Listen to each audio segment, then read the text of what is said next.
Hello बच्चों, let's read the question. The question says, what happened when the lost child reached the temple door?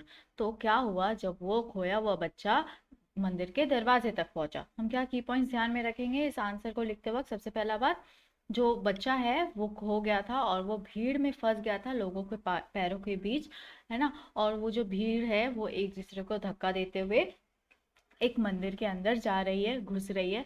और ही was knock down, और वो फंस गया था, जकड़ गया था। मान लो कि अब वो गिर जाएगा और लोगों के पैरों से कुचला जाएगा, कुछ ऐसा होने वाला था अगर वो हाई पिच में चीखता नहीं।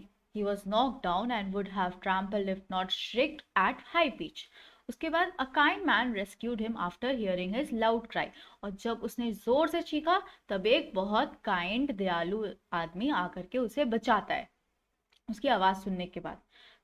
इसका आंसर हम कैसे लिख सकते हैं? तो इसका आंसर हम ये लिख सकते हैं कि वो जो खोया हुआ बच्चा है वो पहुंचता है एक मंदिर के डोर तक, और वहां वो फंस जाता है लोगों के पाँव के बीच, और वो बहुत बड़ी एक क्राउड थी, राइट। और वो एक दूसरे को धक्का देते हुए एक मंदिर के अंदर ढुकने की कोशिश करी है, और वो बच्चा जो है वो नॉक डाउन हो जाता है, और वो शायद सबके पाँव के नीचे आ जाता, वो कुचल जाता अगर वो जोर से चीखता नहीं।